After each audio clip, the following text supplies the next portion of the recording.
Services, Mount Air Farms, the town of Georgetown, and Southern Delaware Dental Specialists. For more info, go to festivalhispano.org. Hey, Brenda Berkman. Bill and Jessica? Yes, Bill and Jessica, Power 101.7 in Ocean City, Maryland. How are you? Hi, good morning. I'm good. How are you? How are you all doing after the storm? We're great. We're great. Thank you so much for checking in. We didn't really get as much. Are you up in New York right now? Yeah. Yeah, we didn't really get as much down here in Maryland. I know you guys got more than us, and there was some damage. How is it up there? You know, I haven't really. We're okay where I am, but I haven't really had a chance to tune into the news to figure out, you know, where else might be affected. I know there was loss of life, which is always terrible and sad. Yeah. Yeah. Wow. Well, I know you've seen a lot of stuff go on up there in New York. Yeah, well, we were the epicenter of the pandemic for a while, so it was that too. But, you know, I'm not a first responder anymore, so I listen to the sirens go by. Yeah. Yeah. And worry about my friends who are still on the job. So Right. No, absolutely. Well, you know, for people who don't know, Brenda Berkman, we appreciate you coming on. You're actually going to be promoting on the Star TV network the new original special called Remembering 9/11, Reflections from Those Forever Changed. It's premiering Sunday, September the 5th. That's this Sunday. And, you know, I think that it's so great that, you know, there's shows like this and that people still do big tributes like this, because I remember it like it was yesterday. We still remember. Yeah, I was actually on the air when everything happened on the radio, and we just, you know, started talking and everything. It's just crazy knowing my older daughter remembers. Our younger kids, like, just know it from TV. It's just crazy. Like, you remember it like it was yesterday.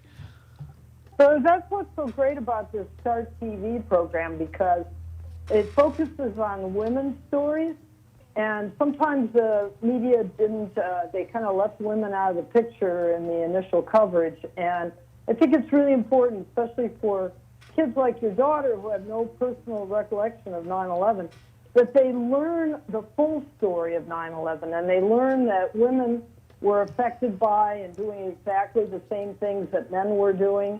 And this is something our country can be proud of, and also learn how resilient women are and people are after these traumatic events, how they can rebuild their lives and go on, and maybe their lives are changed so that they have a new direction that they follow. Right. No, absolutely. Well, you know, something that right away that stood out to me was that you were the first woman firefighter in New York. Talk to us a little bit about that, the FDNY. I mean, that's huge. Well, in the day, you know, fire service wasn't all that welcoming to women, and Right. New York City had actually barred women from even applying. So I brought a lawsuit that opened up the job so that women could be trained to become firefighters, and I became a firefighter, and it was my great honor to serve the city of New York for 25 years as a firefighter and a fire officer.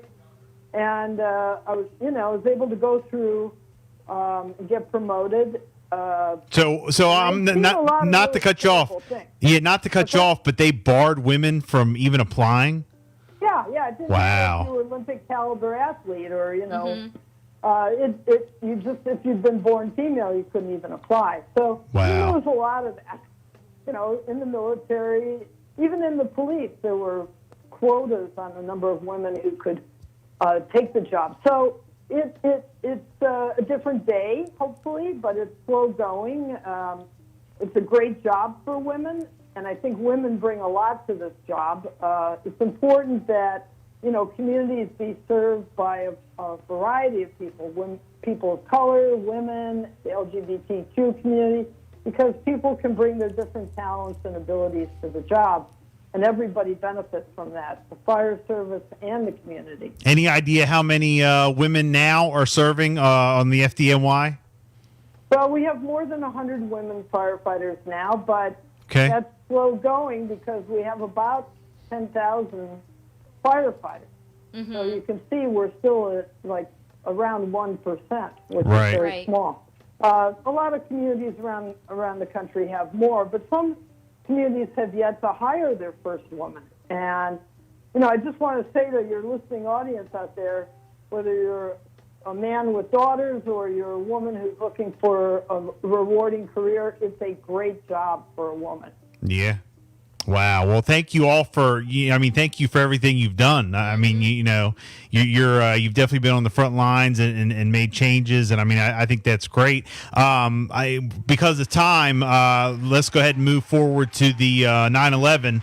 You were active firefighter during 9/11. I see here that you were off duty, but you heard what was going on. You ran to the front lines. Can you kind of take us back and, kind of reflect a little bit, talk to us about, the days and what went on that day for you personally? So I got a phone call at 9 o'clock in the morning from Kentucky, and I was just having a cup of coffee, enjoying the beautiful day, and my friend said, turn on your television. That was the first I heard of this. We hadn't been recalled, and I saw the North Tower burning, and I immediately thought terrorism because of the amount of fire and damage. And so I ran to a nearby firehouse, and there were other off-duty folks there, and we got ourselves to Manhattan just as the second tower fell down, the North Tower. And so we, started doing immediately what you see people doing at any kind of a disaster. We started looking for anyone who might still be alive in the rubble. Mm-hmm.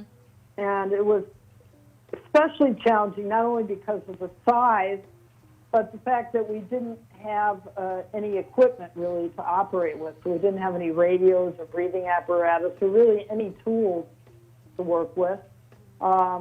We didn't have good communication, so we were just on our own doing what we could do. And then at 5 o'clock in the afternoon, a little bit after 5, 7 World Trade Center fell down.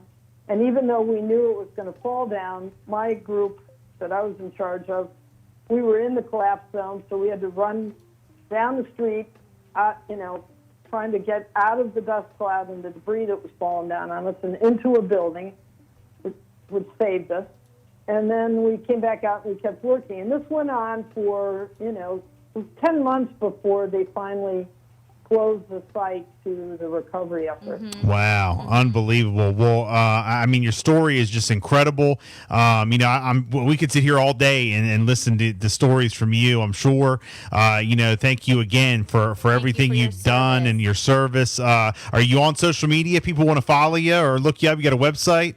Yeah, I have an art website, BrendaBerkmanArtworks.com, and they can Google me and find out about various aspects of my career, my 9/11 experience. I'm in a book called The Women at Ground Zero, and I would really encourage people to watch the START TV program because the network START tries to highlight the accomplishments of strong women, and this program is part of that effort.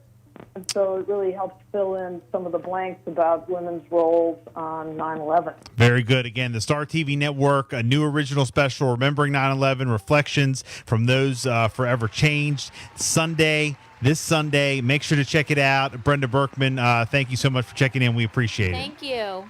Hey, thanks, Phil and Jessica. You be safe now, right? You Take too. care. Have a great day. Welcome to Wawa. Would you like to try our new